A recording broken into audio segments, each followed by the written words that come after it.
Hello.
Okay, hello everybody, and good afternoon from my side, and welcome to this Pact for Skills event on key funding opportunities for upskilling and reskilling at EU level.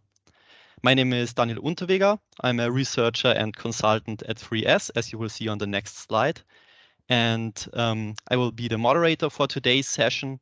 3S is a consulting company that works in particular at the interface of education, training, and the labor market. And together with my colleagues from Ecoris, we are responsible for delivering several Pact for Skills support services. So before we start with today's session, I would just like to remind you of a few housekeeping rules. Next slide, please. Thank you. So please just stay muted at all time and switch off your camera during the sessions unless I will basically give you the floor.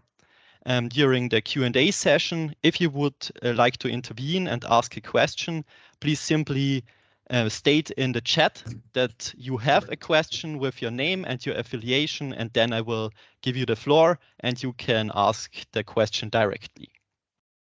You can also use the chat to leave questions and comments that will be addressed if we have enough time to cover all of them. Alternatively, we will simply answer them in the follow-up report to this meeting. And also please note that the webinar will be recorded and then shared to the members of the Pact for Skills. And in case you should experience any technical difficulties, please simply contact us at the email address you can see here, pactforskillsevents@ecoris.com. Okay, so before starting, I will just quickly walk you through the agenda we have for today. So our first time slot is allocated to short presentations and inputs on different EU funding instruments for upskilling and reskilling. For example, the European Social Fund Plus, Erasmus Plus, Recovery and Resilience Facility, the Technical Support Instrument, and the Digital Europe Program. Afterwards, we will have time for a short Q&A, after which we will start with the second time slot on good practice case studies, where we have inputs from the Automotive Skills Alliance, as well as the Union for Private Economic Enterprises. Afterwards, you can also have, again, a short Q&A, after which I will conclude the session.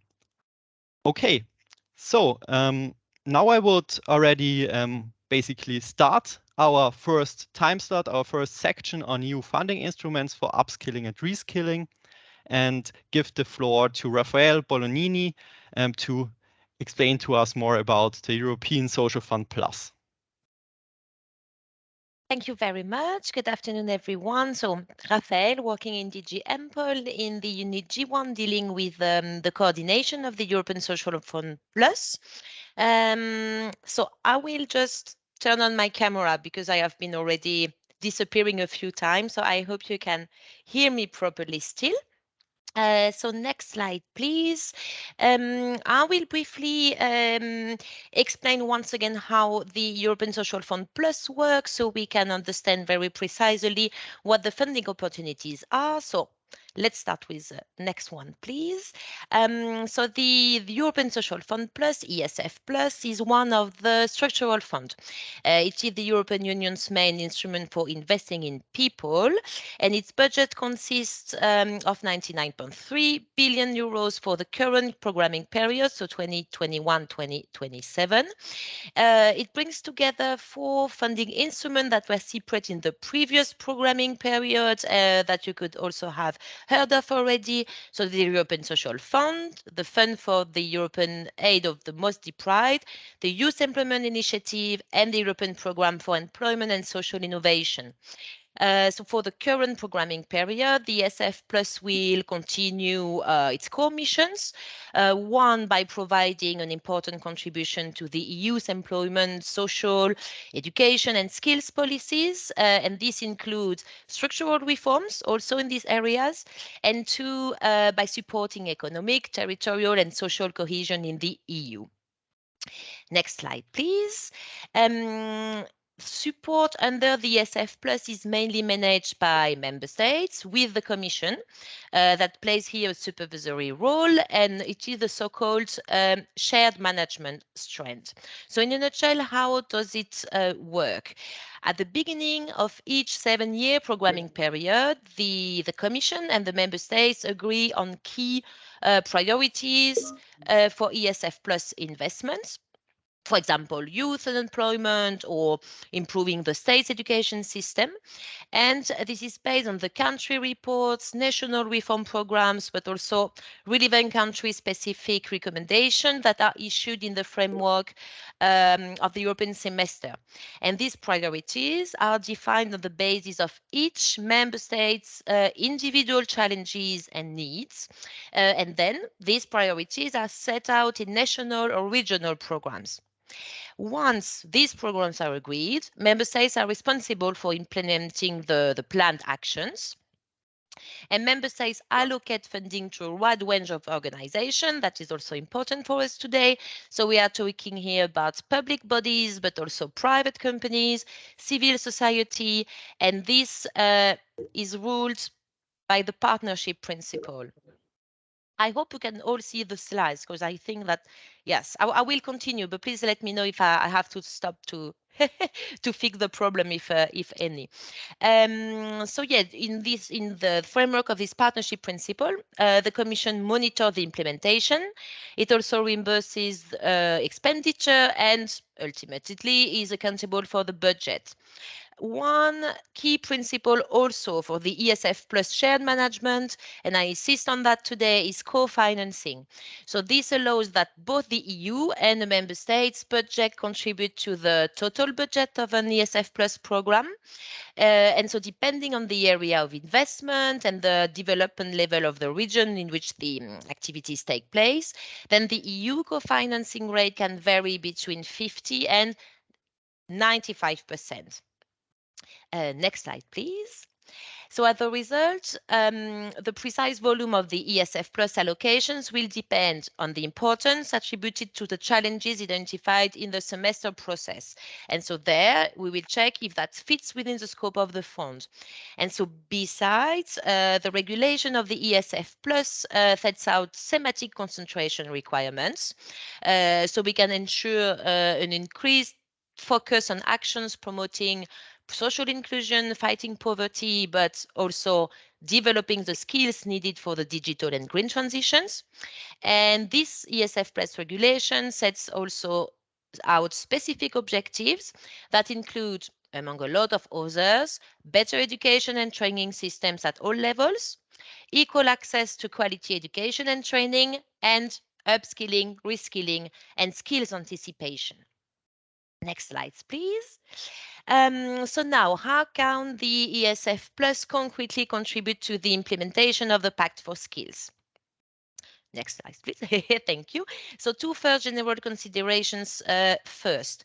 As just mentioned, the ESF Plus has a strong emphasis on digital and green skills to help individuals and society prepare for the challenge and structural transformation triggered by the current transitions. So also in terms of labor market and social impact.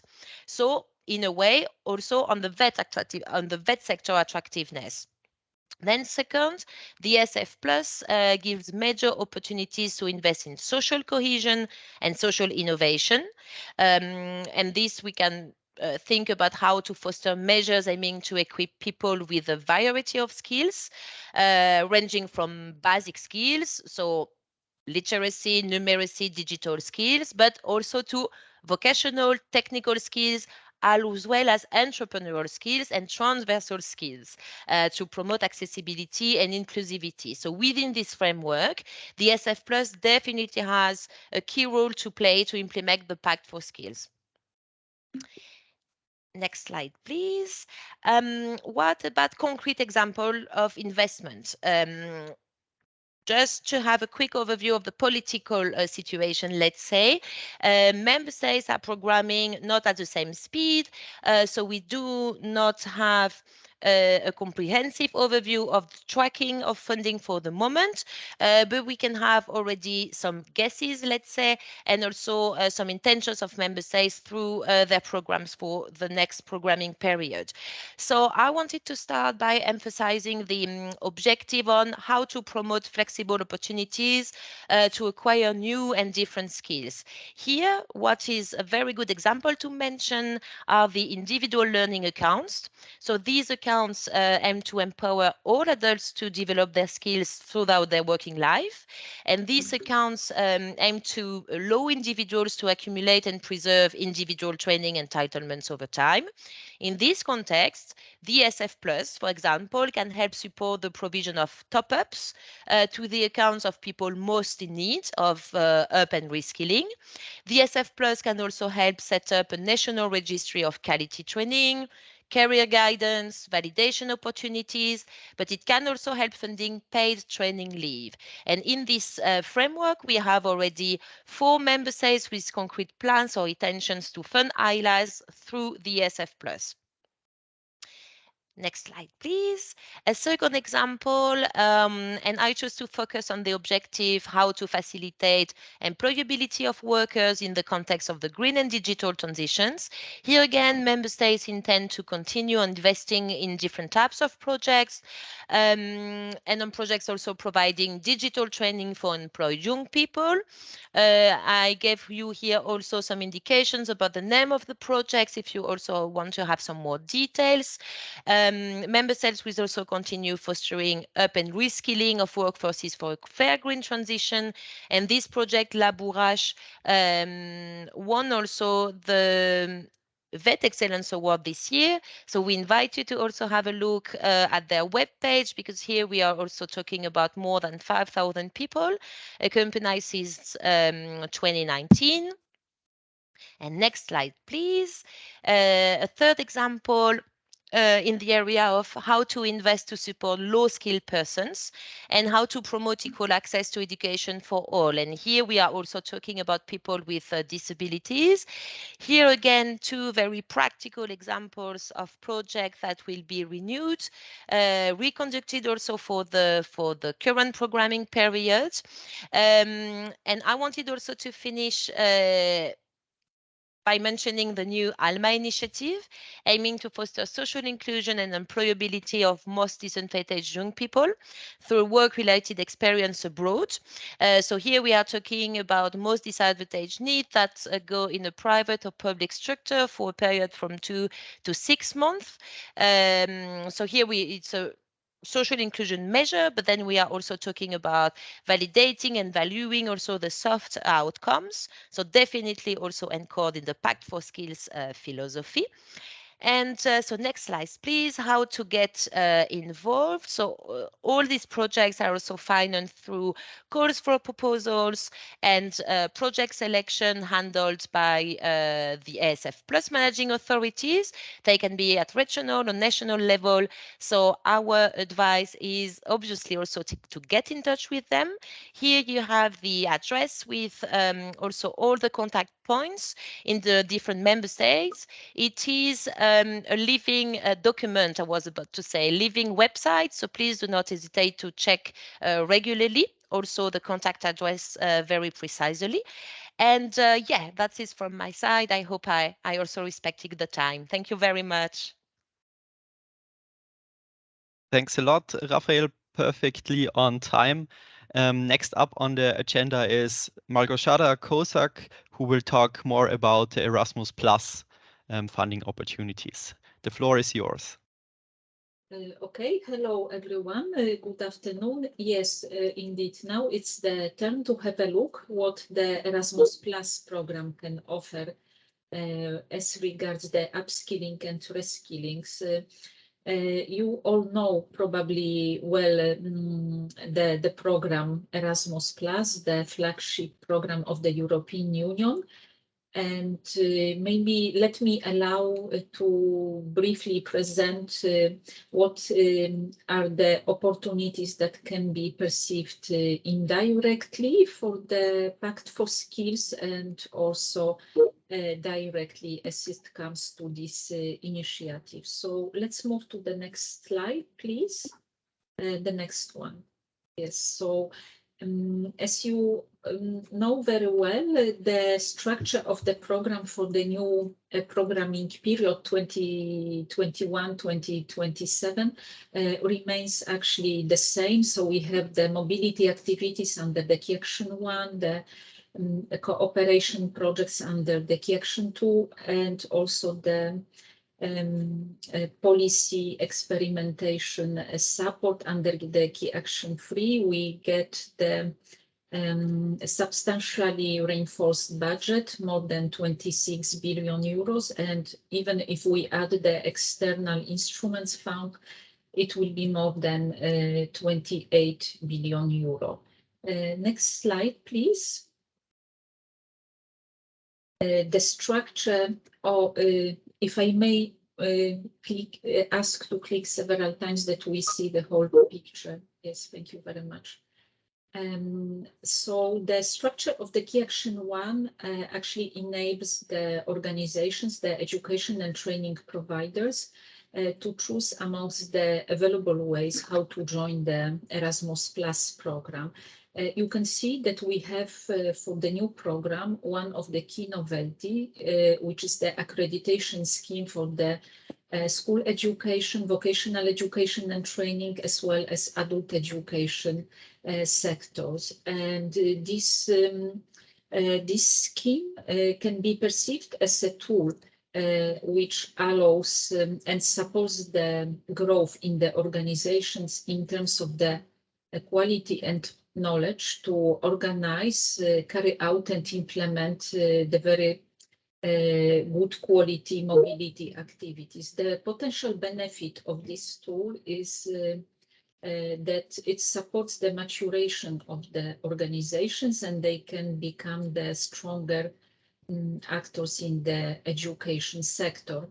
The organizations apply for the accreditation only once, and once they get accredited, they have the stable access to the funding for the remaining period of the program. And this stability ensures and enables the organizations to focus on the long-term goals and impact. Next, and also for the, could we come back, please? And also for the organizations which do not wish to get the accreditation, they can join the program based on the short-term projects format. And this format is actually more designed for the less experienced organizations or wishing to obtain the first experience with the program. And there is also a possibility to join the program simply without applying for the Erasmus Plus grants, and the organization can join the mobility consortium or simply host the Erasmus Plus participants, so the staff or learners. So let's move to the next slide, please. So we have some requirements and characteristics that when it comes to the accreditation, So generally the accreditation can be obtained one per field, and there are also some assessment requirements to be met. So generally it is 70 points to receive the accreditation. Let's move to the next slide, please. So we have, next slide, please. Yes. Yes, so we have several mobility formats available. Maybe here I will give you the examples for the vocational education and training. So as it was in the previous program, we have the staff mobility, the typical format like job shadowing, teaching or training assignments, and structured courses. For the learner mobility, we promote strongly long-term mobility, so-called Erasmus+, the participation in skill competition, and also short-term learning mobility. As it comes to the digital priority, the new program supports and promotes very much the digital opportunity traineeship that can be embedded into any mobility activities to allow the VET learners to get familiar with the various digital solutions. We also support the blended format of the activity, so combination of virtual and physical activities. We also can invite experts or host teachers and education in trainings in a given institution. Next slide, please. What is also very important, and one of the other novelty for the new Erasmus Plus programs, is that vocational education and training goes international. And this is happening in both for the mobility activities as well as for the strategic partnerships projects. For the mobility activities, now the mobilities can take place outside the Erasmus Plus program countries. And for the time being, we are supporting the outgoing mobilities. And for the Key Action 2 projects, we have the capacity building in vocational education and training. Currently, the first call is ongoing. So currently we are assessing the projects. So far, the results show that generally it's a very big interest for this kind of action. And yes, the projects can focus on the activities that support the vocational education and training providers in the third countries, as the vocational education and training is a strong socioeconomic drivers in these countries. Next slide, please. Yes, could you please click several times so that the whole slide is visible? Yeah, oh, thank you.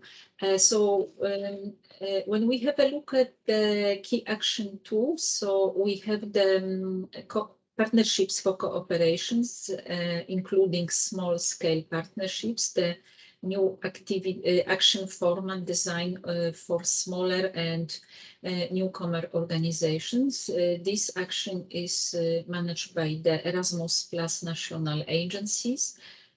We have also the IT tools that support the Erasmus Plus program. So we have eTwinning and School Education Gateway.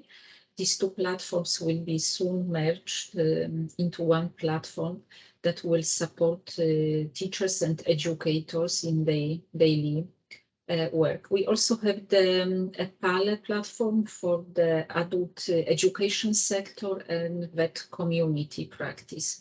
And we also have a high-level projects under the centralized calls managed by the executive agencies. And for this program, for the new program, we have partnerships for excellence and partnerships for innovation.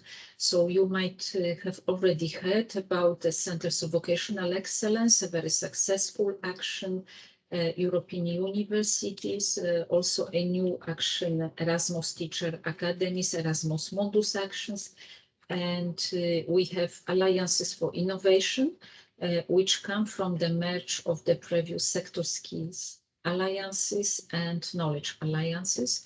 And we also have the forward-looking projects. Next slide, please.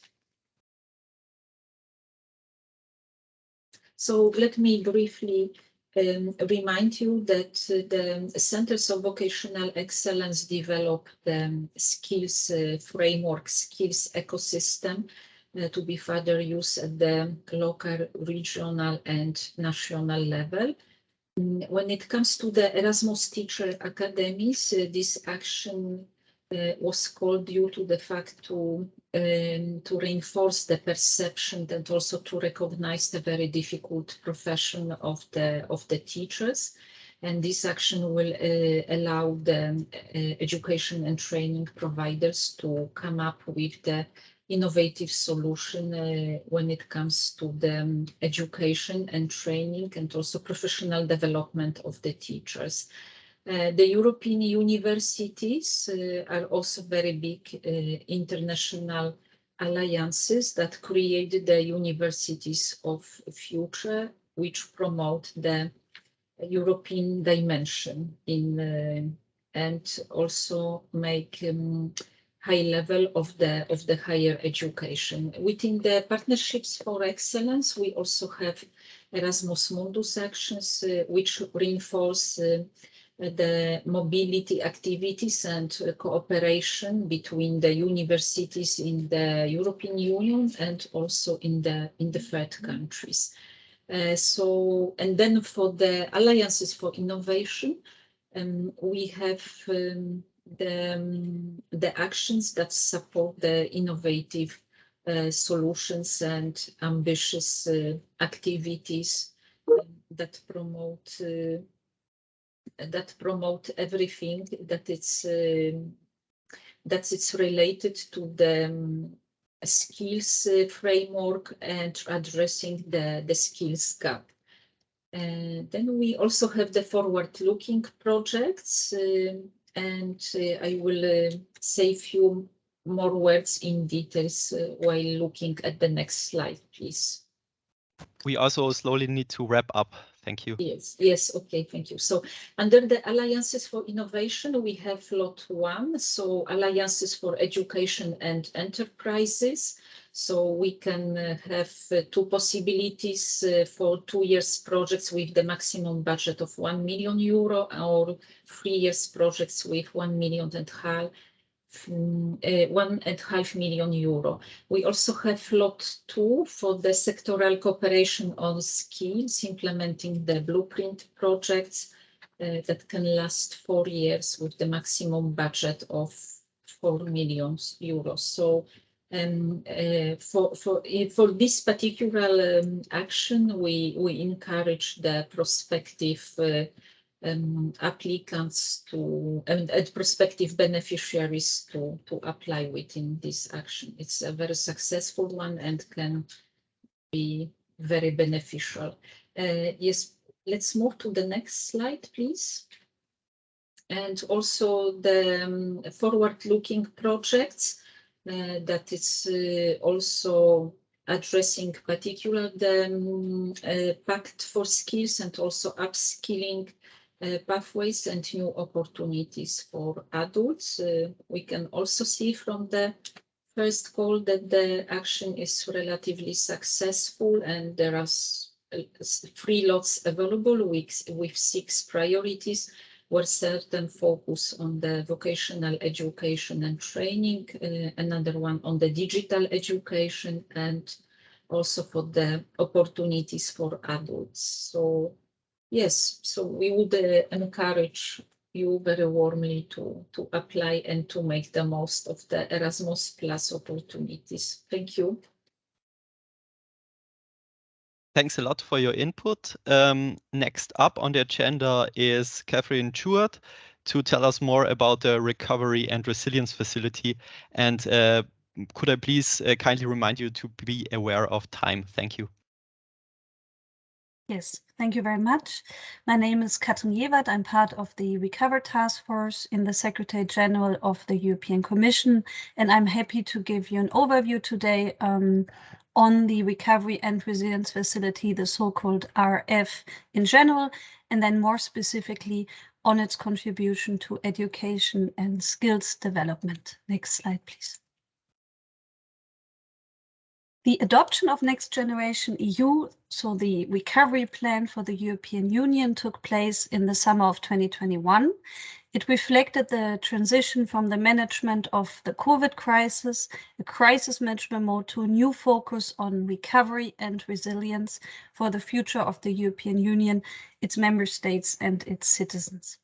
At the heart of Next Generation EU, the Recovery and Resilience Facility was established as an unprecedented instrument at Union level to, on the one hand, mitigate really the direct economic and social impact of the COVID-19 pandemic, and on the other hand, also to make our European economy and society more resilient and better prepared for the challenges and also opportunities of the green and digital transitions. Next slide, please. Why is the Recovery and Resilience Facility unprecedented? It's unprecedented both with regard to its size, with up to 723.8 billion euros in current prices to be made available to member states in the form of grants and loans, but also with regard to its content and modalities. All member states are required to submit a national plan with reforms and investments for the years up to mid-2026.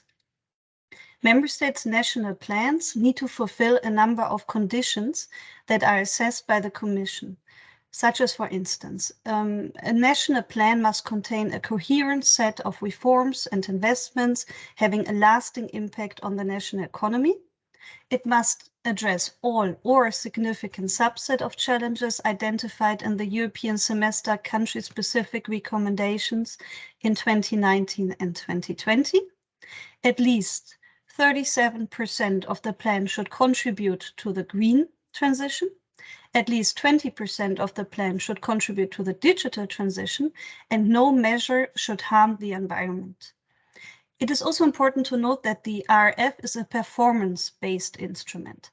What does that mean? It means member states only receive payments in several installments when specific milestones and targets that are set in the annex of the Council implementing decision for each and every member state are met. Next slide, please. Yes, we are happy to say that the Recovery and Resilience Facility is fully on track. Most national plans are in place, as you can see here on the slide. Financing is starting to flow, and we have also put in place a new online scoreboard where you can see how the money is being spent. The Commission has now adopted positive assessments of 25 member states' recovery and resilience plans, which have also been approved by the Council. To date, the Commission has disbursed a total of more than 100 billion euros under the facility, both in grants and also in loans. Next slide, please. Yes, member states' national recovery and resilience plans, so-called RRPs, have a very prominent education and skills dimension. So far, all approved RRPs include measures on education and skills, and the latter is often linked with active labor market policies, in particular regarding youth employment support. Regarding reporting, as mentioned earlier, the Commission has now set up the Recovery and Resilience Scoreboard that informs on the implementation of the RRF. And on this scoreboard, you will also find detailed fact sheets on education, for example, human capital in digitalization, but also employment support, which clearly outlines the different reforms and investments included for each and every member states in these different policy areas. 1st of March of this year, we have also published the annual report on the RF. And by the end of this month now, we are already in July, we are going to publish the review report, so stay tuned. Next slide, please. Yeah, here you will find a snapshot of RF funding for education and skills. Member states included investments and reforms addressing really all levels of education and training. It starts, of course, with general primary and secondary education, then initial and continuous vocational education and training, VET, all the way up to tertiary education. Of course, you will find country-specific variations linked to national priorities and challenges. Most plans include measures to increase the digital skills levels for the general population, but also for the workforce. And some plans also envisage dedicated measures on enhancing skills needed for the green transition, so-called green skills. It is important to note that my presentation today includes data on 23 RPs, 23 national plans. These are all adopted RPs so far, except for Bulgaria and Poland, whose plans are currently being categorized and are not yet included in these amounts. I would also like to stress that the amounts you see here on the slide are not meant to be added up. Why is that? It's because if, for example, a member state has a measure on added learning in digital skills, this measure would be counted towards the first bar you see here, added learning, but also to the second bar in human capital in digitalization. So if you would add up all these different numbers, you would have a higher budget than is actually allocated to these topics. So this is why we always present them separately. Next slide, please. Now we dive into the separate topics a bit more. In particular, of course, added learning will be key to boost social and economic resilience. The 23 national plans together include around 165 measures in this category, totaling approximately 17 billion euros. These include, for instance, reforms to improve lifelong learning systems, assessment recognition of skills, upskilling and reskilling to strengthen career pathways, and also investments to encourage trainings in the private sector. Out of time constraints, I will not go into all the different examples from the member states, but you will find them here in the PowerPoint that will be shared after today's meeting, and also in the published thematic fiches on education and skills, which I just mentioned. Next slide, please. Now we come to human capital and digitalization. Here we have around 140 measures and approximately 26 billion euros total in all the 23 approved RPs so far. These include, for instance, legal changes, upskilling, reskilling, but also investments in equipment, digital access to services, curricular reforms, targeted measures for teachers and trainers, but also support really to enterprises, advanced digital skills, AI, cybersecurity, and even measures also for the public administration. Next slide, please. Regarding general primary and secondary education and initial VET and higher education, together the national plans contain around 195 measures, approximately 39 billion euros. And just maybe to name today the area of initial vocational education and training, these measures include investments in laboratories, centers of excellence, as we have heard also earlier during the ESF Plus presentation, bilingual VET system reforms that will increase the attractiveness and the enrollment into initial VET, tertiary VET as well, And then strengthen social partners cooperation, dual VAT, and curricular reforms. So you see, we have a whole wide range of measures. And if you're interested in a particular member state, I would always suggest to have a look at the annex to the Council implementing decision, where you find all the different measures with targeted milestones and targets per member state in these different policy areas. Next slide, please. Yes, finally, we come to the area of employment support. Together, the national plans contain around 20 measures, approximately 60 billion euros in the area of youth employment. These include, for instance, training grants to young employees, mobile outreach units, legal frameworks and strategies, one-stop shops for guidance, but also, of course, job creation subsidies and volunteering opportunities. On the other hand, of course, we also have employment support to non-youth. There we have around 60 measures, approximately 5 billion euros. And we have a very wide variety of measures, such as grants, one more time, to employers, but also support to create nurseries in order to promote female labor market participation, targeted measures for people with disabilities and or with a migrant background, and a lot more. Next slide, please. Yes, this brings me to the end of today's presentation.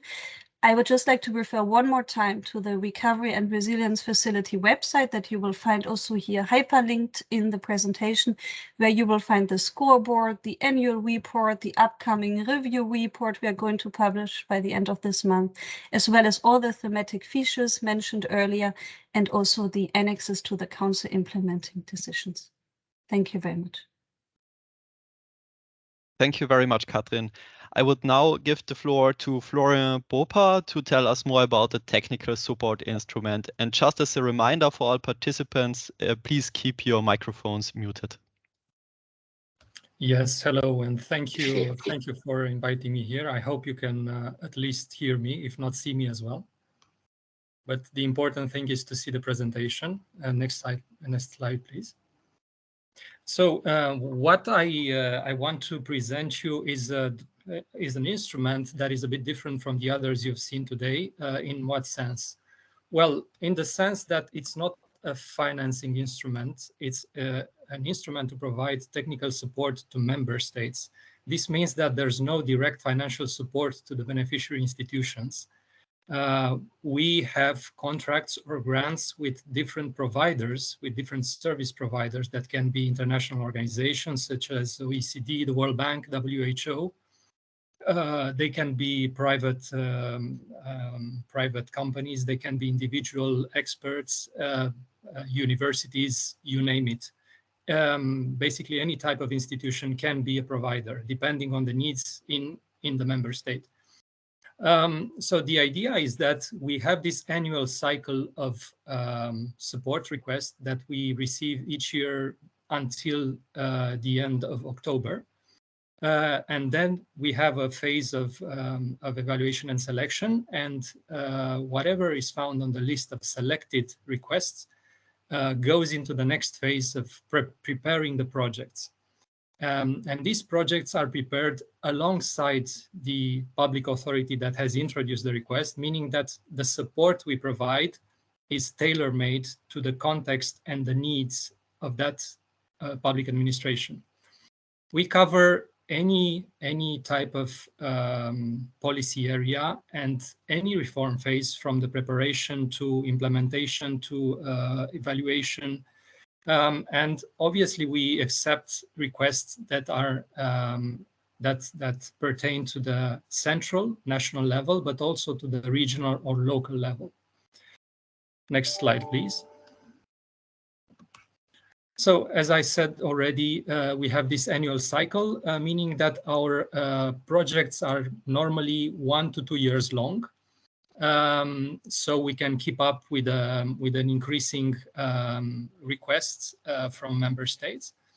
And what we provide is basically access to expertise, to knowledge, from third parties, which can be international organization, experts, private sector, but also taking into account our own in-house expertise on the subject matter. Next slide, please. So this is just to give you an idea of the potential areas of support that we are already covering or are able to cover. And you can see a bit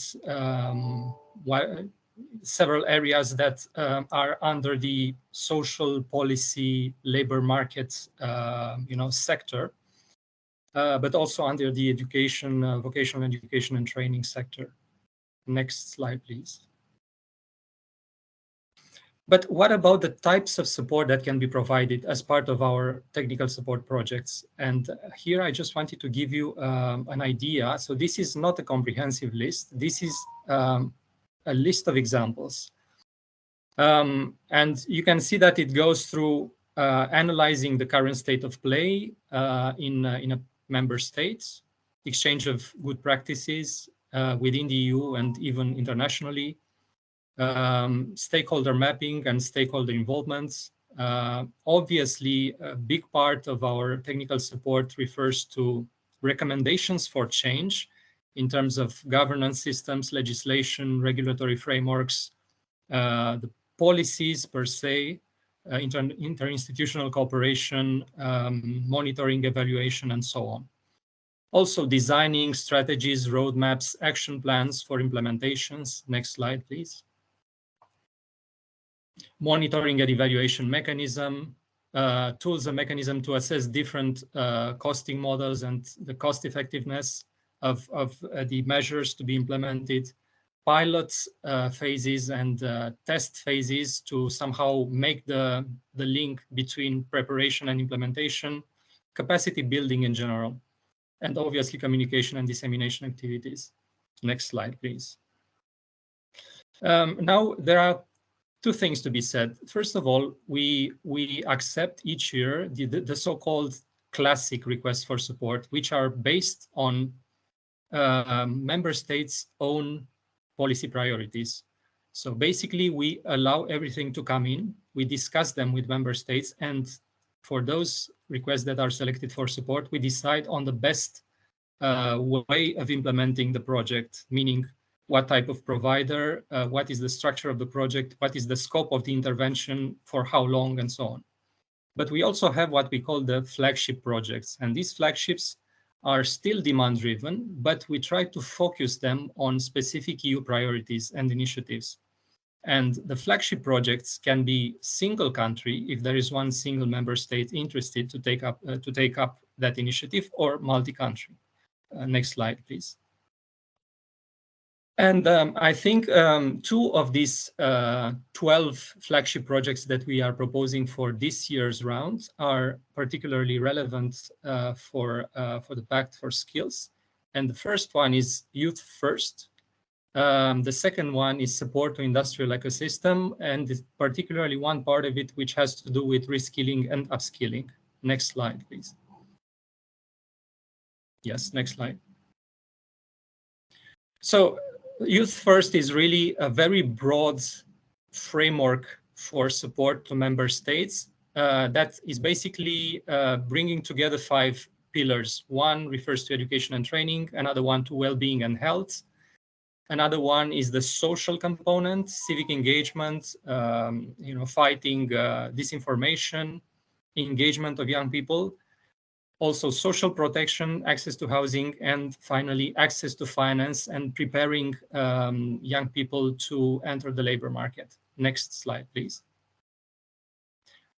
We can skip this, so next slide. Next.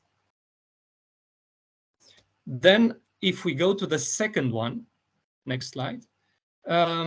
Here we have several objectives, and you can focus directly on the 4th pillar, reskilling and upskilling the workforce to enable a better understanding of the existing gaps, especially as regards green and digital skills. So again, the way we design these flagships is very broad, and this is on purpose. So we can allow member states to somehow fit their own policy priorities under this very broad umbrella. Next slide. And you can see here some examples of possible measures that could be included in a request under this flagship, under the skill part of this flagship. So we can target the training and education needs of workers and entrepreneurs with a focus on digital and green, identify the barriers hindering the development of such skills, identify also the barriers to reskilling and upskilling mechanisms in place, provide recommendations on how to strengthen the legislation, the governance, the funding and tools for the development of green and digital skills, national or sectoral strategies, plans, roadmaps, which would complement or which would facilitate the actions under the Pact for Skills, communication and dissemination. Next, please. Well, so this is very briefly what the technical support instrument stands for. Of course, I'm happy to provide you with more information. Either on the classic way of applying under the mechanism, which is purely demand-driven and is based on national policy priorities, or under one of these flagships, one of the two that I briefly presented, or any or the other 12 flagships. What I want to stress as a final point here is that this is not a mechanism that relates directly to the implementation of national policies. This is a capacity building mechanism. So we are basically intervening wherever there is a realistic chance to move things forward by facilitating what is already under preparation or in implementation by the member states. We are not doing the work of the member states instead of them, but we are actually trying to bring the best available expertise in order to facilitate the reform process that are already planned under the national plans. Thank you. Thanks a lot for your input. I would now give the floor to Arthur to quickly walk us through the Digital Europe program. Thank you. Yes, good afternoon, everyone. Thank you, Daniel, for the introduction. So indeed, I'm Arthur Triguet. I'm working in DigiConnect as a policy assistant. And in DigiConnect, we are working very much with technologies. And in my unit, we have this specific focus on digital skills and advanced digital skills. So today, I will explain a bit what we are doing with the Digital Europe program, but also more than what we are doing with the Digital Europe program, how you can actually benefit from this program, which is one of the main EU funding instruments for digital. If you can go to the next slide, please. Thank you. So yeah, as I said, the Digital Europe program is really the main instrument for digital in Europe. It is part of this long-term budget. So we have this instrument for a 7 years period. And really, the idea is really to bring digital technologies to businesses, to citizens, and to public administration. So these are the 3 focus groups, and we have the significant budget that we have to spend during these 7 years, which is 7.5 billion euros for 7 years. How are we planning to spend it? We have 5 strategic priorities. We have one for high performance computing, one for artificial intelligence, one for cybersecurity, one for advanced digital skills. You can see it a bit in red in this slide because I will talk about it later on.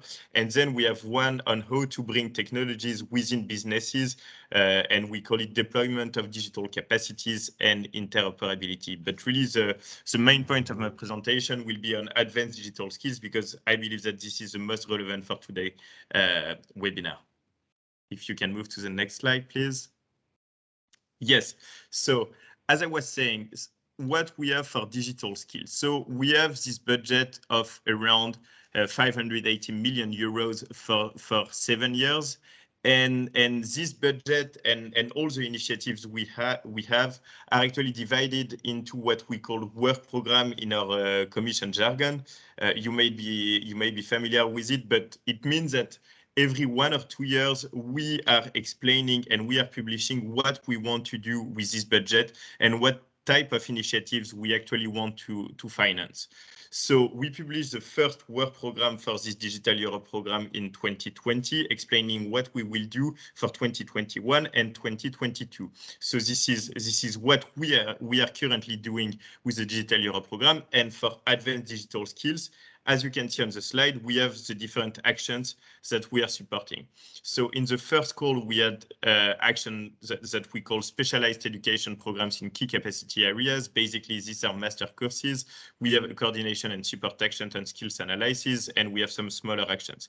In the second call, we have what we call short-term training courses, which are basically short-term training opportunities for the current workforce.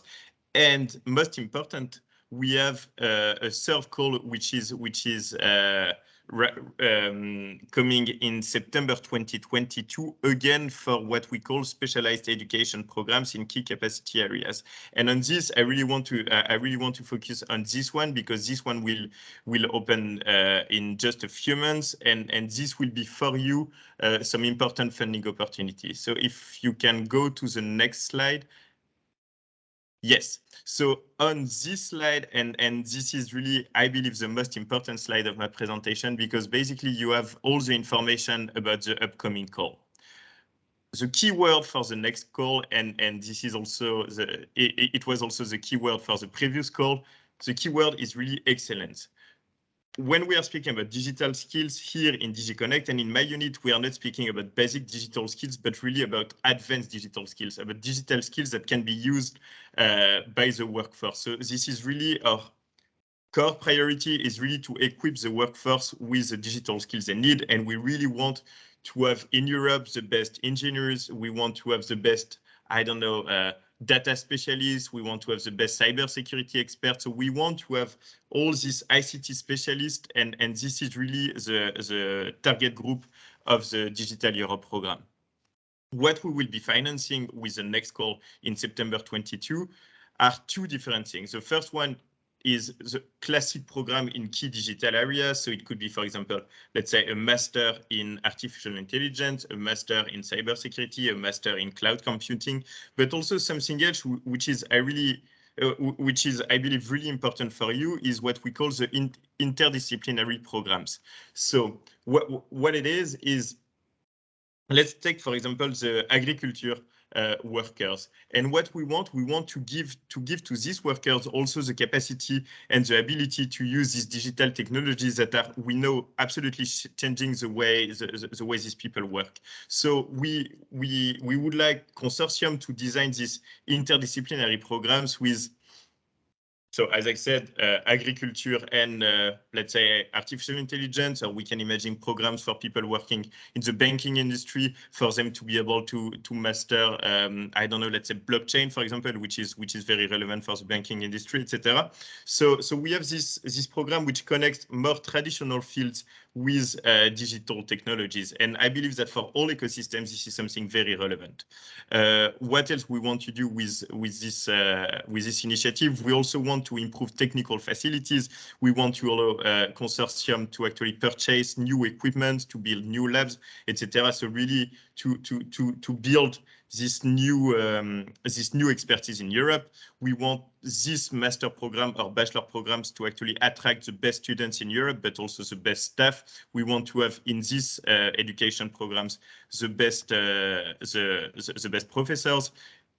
I know that I'm already running late, so I will try to go quickly on this. So on consortium composition, we want this program to be designed by relatively large consortium, which means a number of training institutions, but also we want training institutions to partner with businesses, to partner with research and excellence center, and we want these members of this consortia to be from different member states.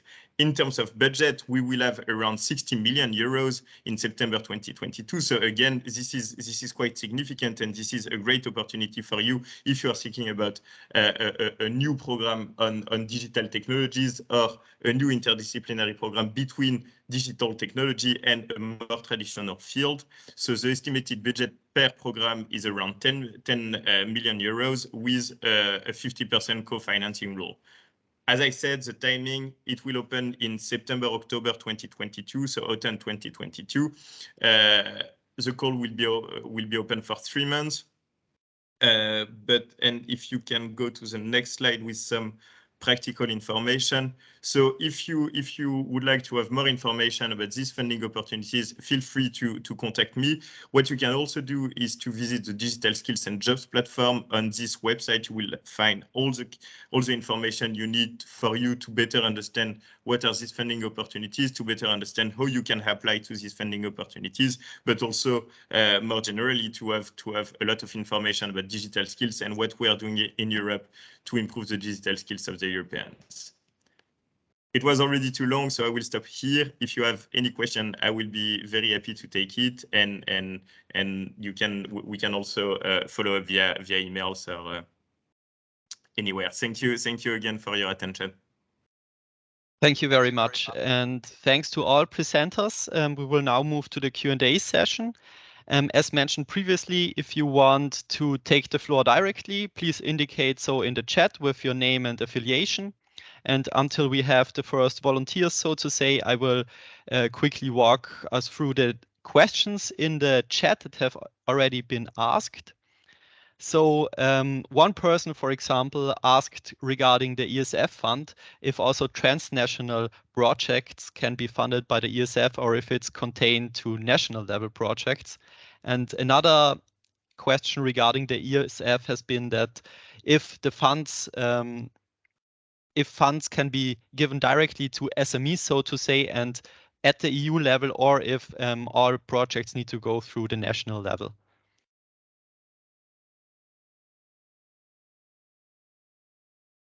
Yes, thank you. I will try to provide some elements to these questions. So concerning the first one, obviously SMEs can also send applications to calls for proposals, for example, that are managed both at national or regional levels. But it depends on what kind of support you are also looking for. We also have EU managed fund dedicated to SMEs, and some pages have also been provided in the chat by colleagues. If the SME is part of a consortium, for example, responding to a call for proposals, ESF +1, yes, it can also receive some funding directly. But once again, it depends on what you are exactly looking for. About transnationality, the question I saw in the chat was, will the ESF Plus also support transnational projects, or will it be only at regional or national level? Something that is new for the current programming period is that transnationality is supported through social innovation as well. So member states at regional or national levels, once again, are really encouraged also to scale up some social innovations at a broader scale, let's say, and then it can be broadly spread out, let's say, but through this initiative called Social Innovation Plus. So I also encourage you to have a look at the ESF Plus dedicated webpage. And as I have the floor, let me just tell you that I had also some questions about the managing authorities for the ESF Plus database, with also a page that would be not or out to date, let's say. So I just asked also my colleagues responsible for that during like just now. It is an ongoing process, meaning that we used to have a database for the previous programming period, and it's being updated as we speak. So that is the reason why your link you are also referred to when you click is an old one. So as I said, it is a living document, and we hope that it will be online after summer. Thanks a lot for this detailed response. I would then, if no additional questions are raised in the chat, I will go to another question that has been asked previously, namely on Erasmus+. The question was if the alliances for innovation, the calls for alliances for innovation will open soon again, if they will reopen. And I think it was specifically about Lot 2 on sectoral cooperation. Yes, so also it will depend on the outcome of the ongoing call. So certain priority, so certain areas will have the priorities for the following call. And also it was a more specific and more detailed question from Claire Nazies. So I just consulted the relevant colleagues. So also please find the reply in the chat. Okay. Thanks a lot. Then there have been a couple of questions on the technical support instrument, namely on how to apply for a flagship project and if there is a list of the national coordinating authorities available and where. Yes, thank you for the questions. How to apply for a flagship? It's exactly the same procedure as for a classic demand-driven TSI project. So by the end of October, we expect this request for support. There is a template, quite simple, I would say. We try to strip it down and simplify as much as possible. So once the project idea is clear, I think you don't need more than a couple of hours to actually fill in the request. And obviously you can go on the website provided in the chat and you can find more. And if not, you are also very welcome to contact us directly. There is a list of coordinating authorities. I would invite those interested to contact us directly for the contact details of your member states. I wouldn't put here the list, the whole list.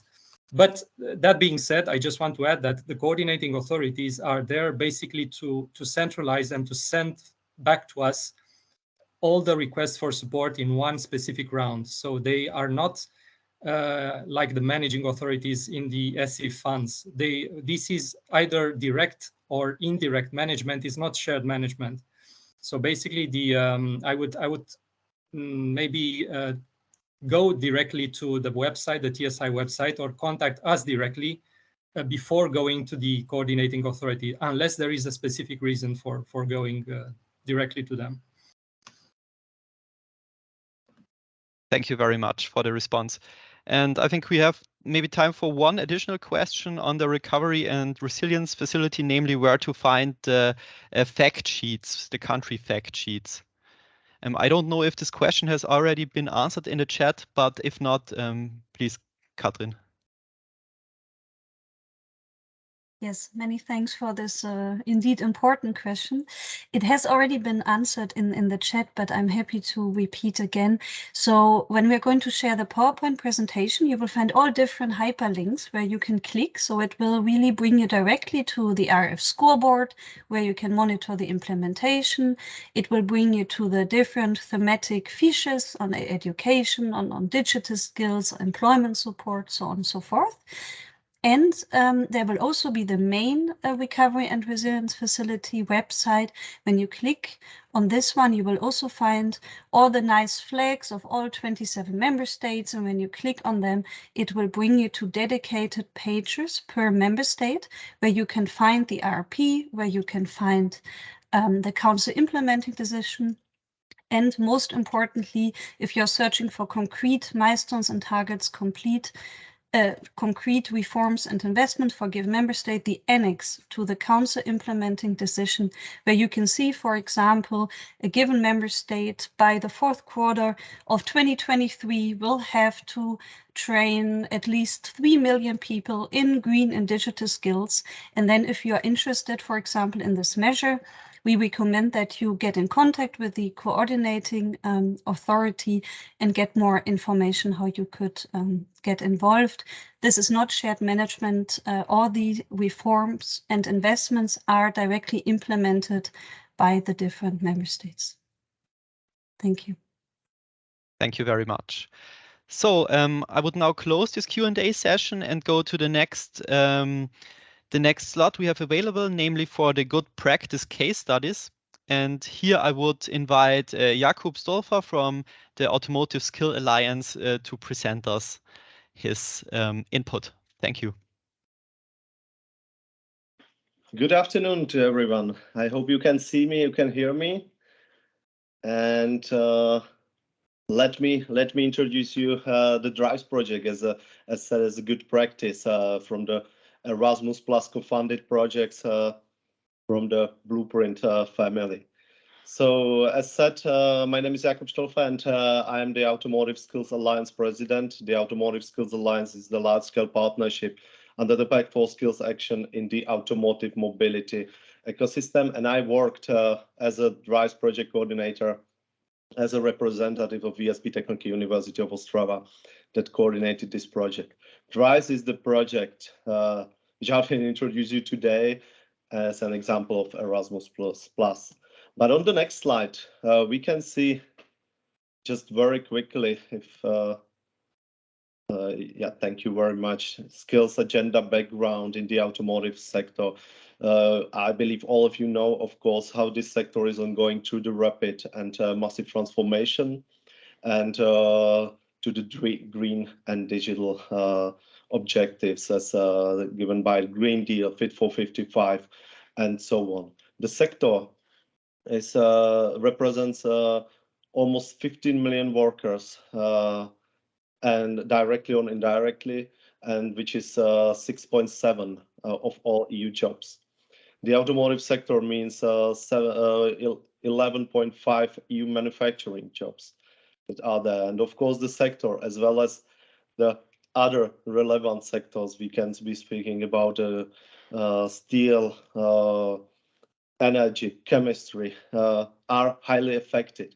And that's why also that the project as DRIVE was launched in 2018 to support the skills agenda in the automotive ecosystem as such.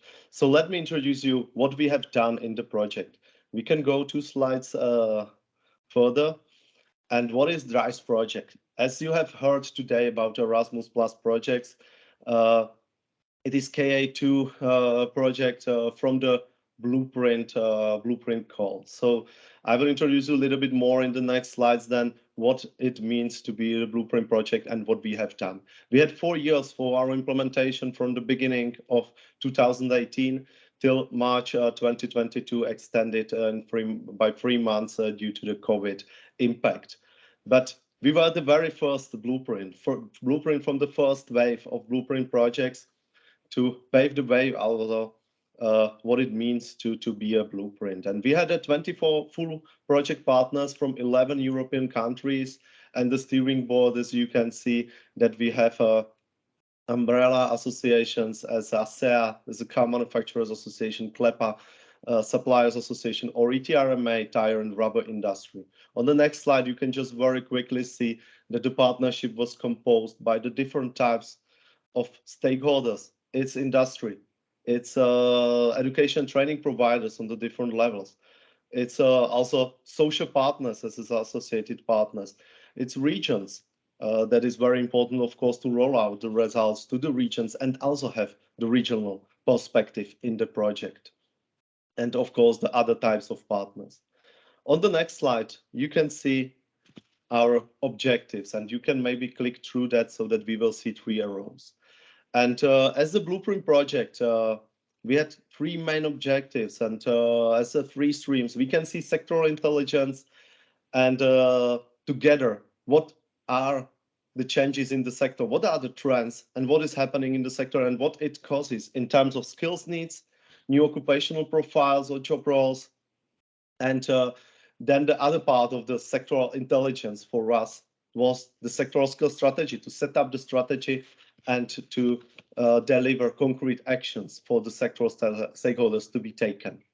Then the second one was the training offer. And the training offer was to create and develop the concrete training courses that might directly support the upskilling, reskilling activities within the sector.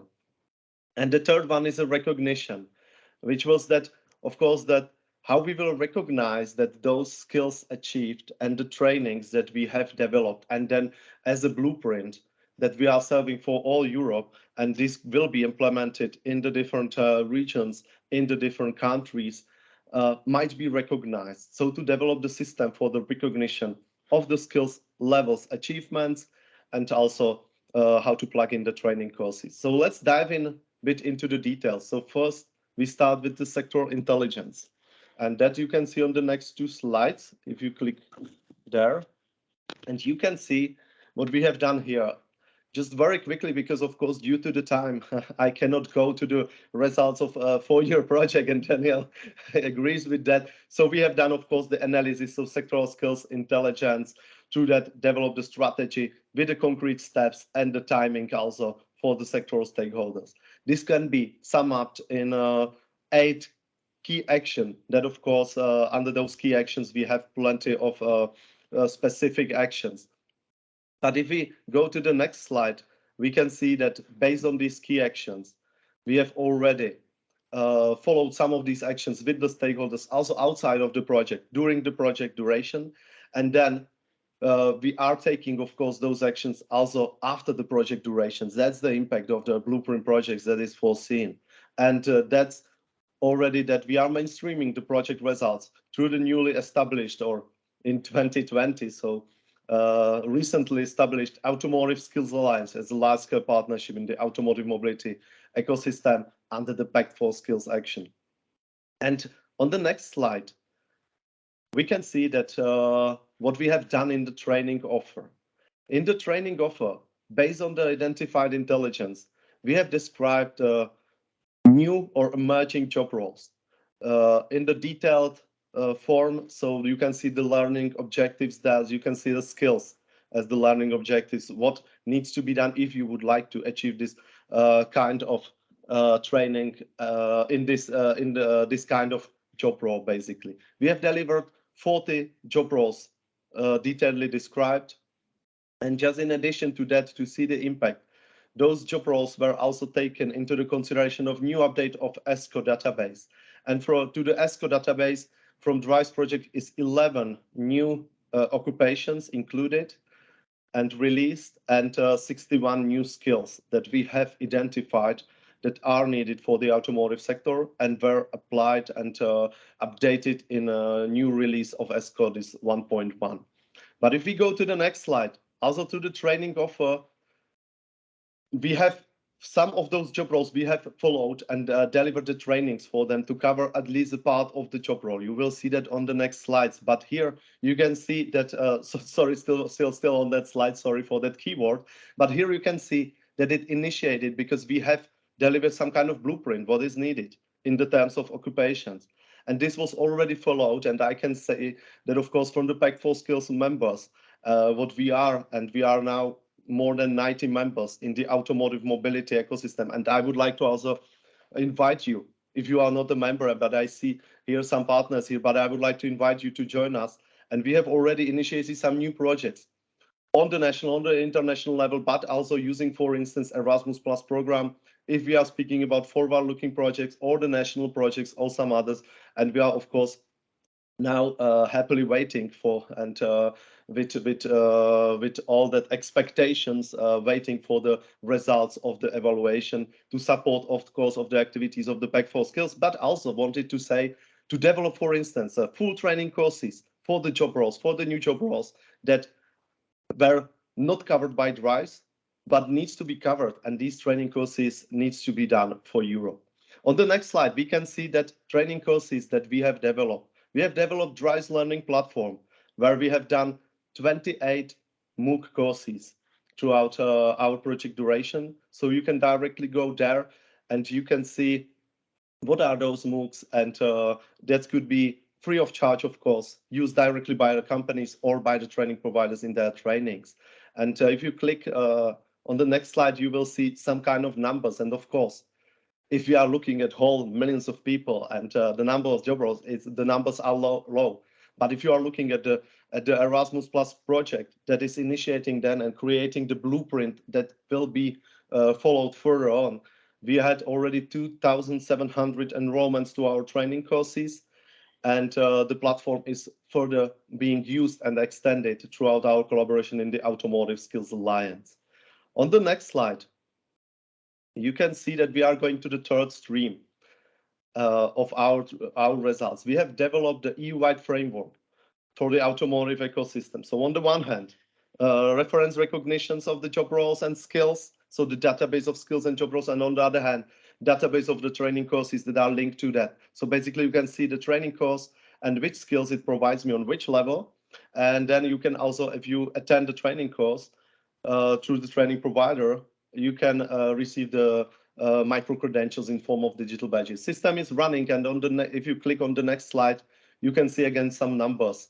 So we have already had 400, almost 30 individuals that received more than 3,000 digital badges in form of micro credentials through our framework, and this is being further used in the Pact for Skills in the Automotive Skills Alliance. So you can also see that on the slide.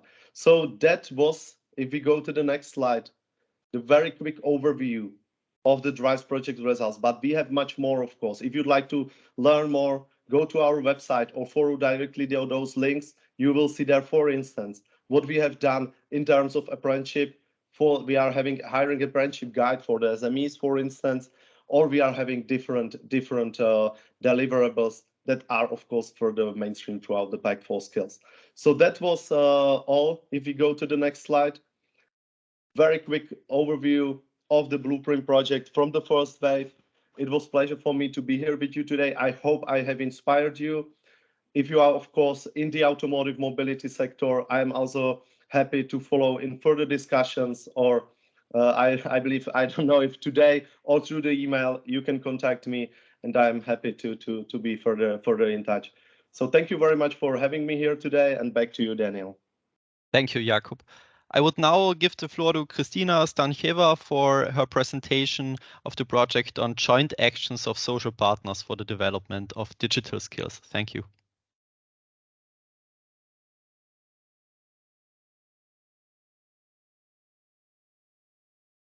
You're still muted, Kristina.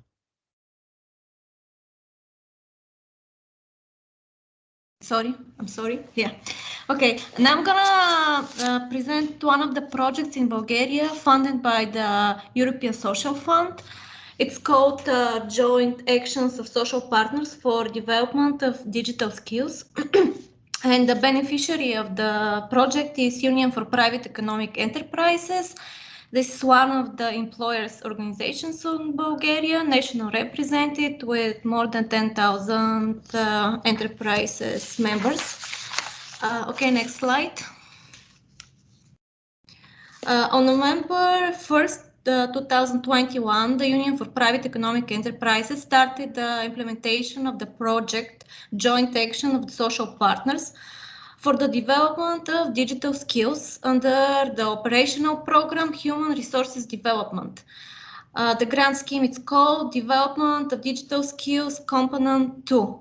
The total grant of the project is 1,891,955.80, of which 85% are funded by the European Social Fund and 15% are co-financed by Bulgaria. The duration of the project is 20 months. It's an ongoing project and it's supposed to end on June 13th of June 2023. Okay, next slide, please. The general information about the project. The project main objective is to determine the specific level of digital skills of the employees needed for their professional realization and adaptation.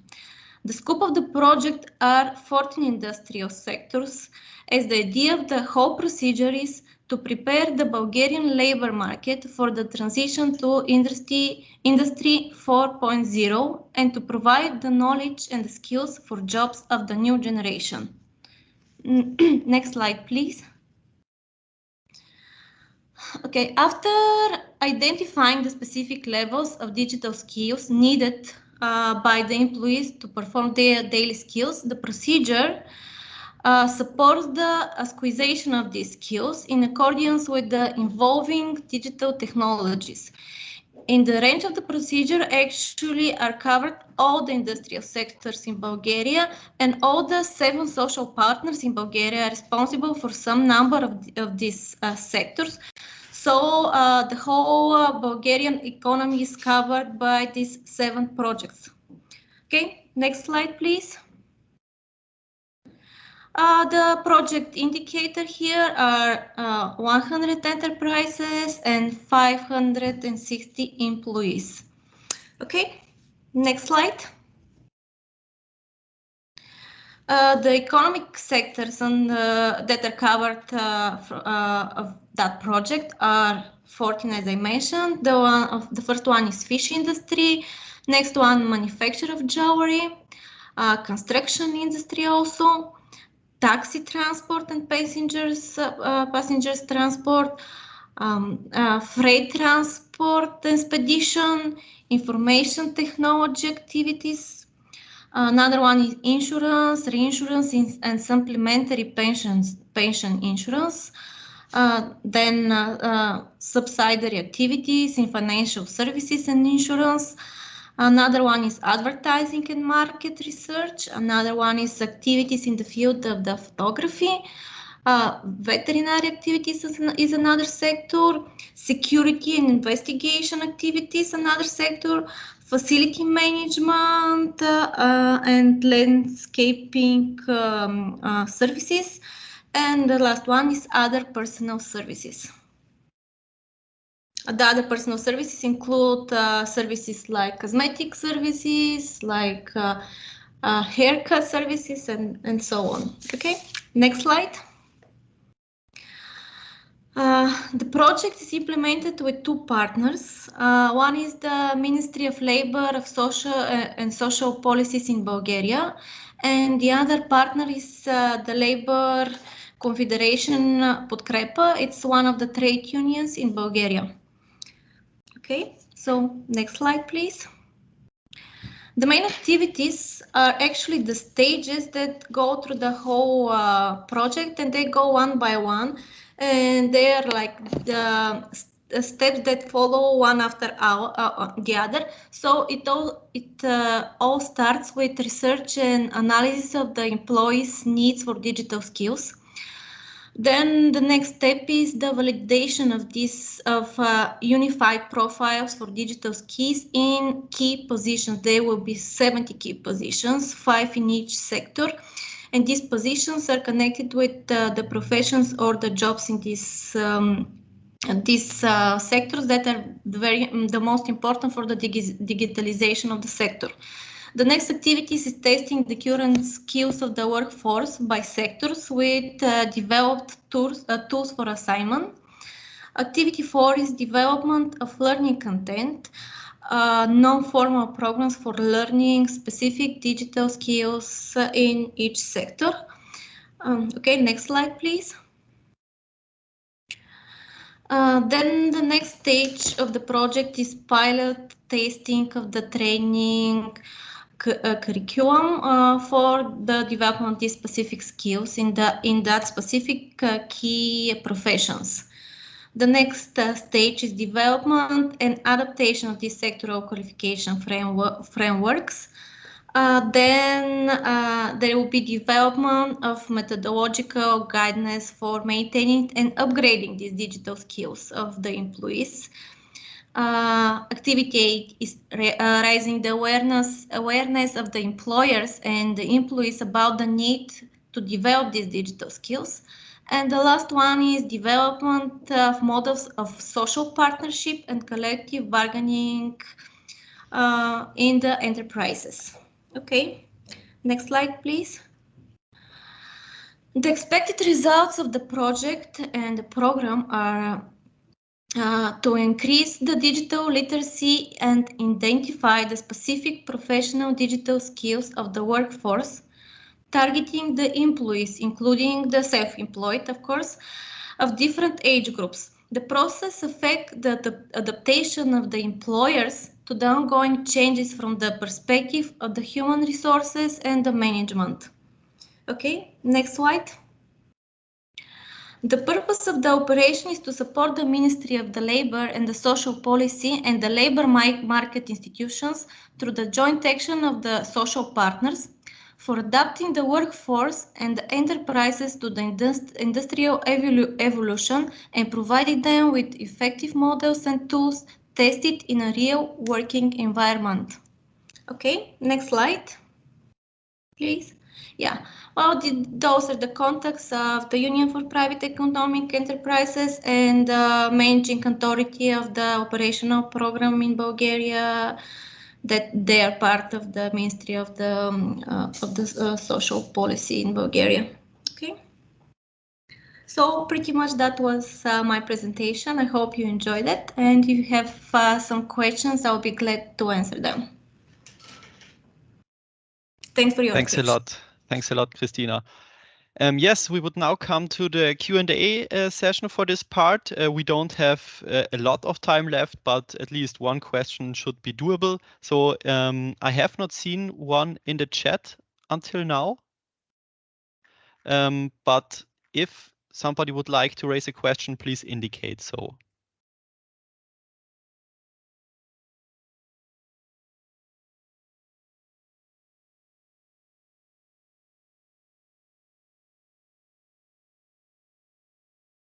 Okay, if no more questions are here, maybe I would ask the two presenters.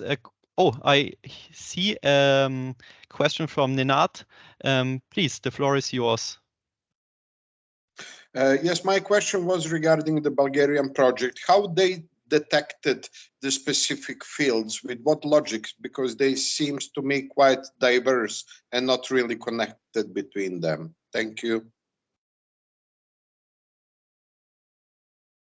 Yeah, thanks for the questions. The industrial sectors are only 14, but actually all the social partners, all 7 partners are covering the all industrial sectors. So it was like there wasn't some kind of connection between them. The idea was the whole industry to be covered. So 14 comes for us, for another social partner goes another 14, for somebody else goes another 10, and that was the main scheme.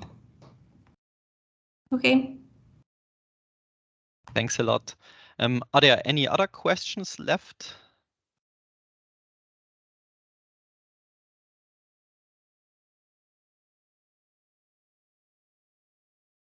If not, I would then begin to conclude this meeting.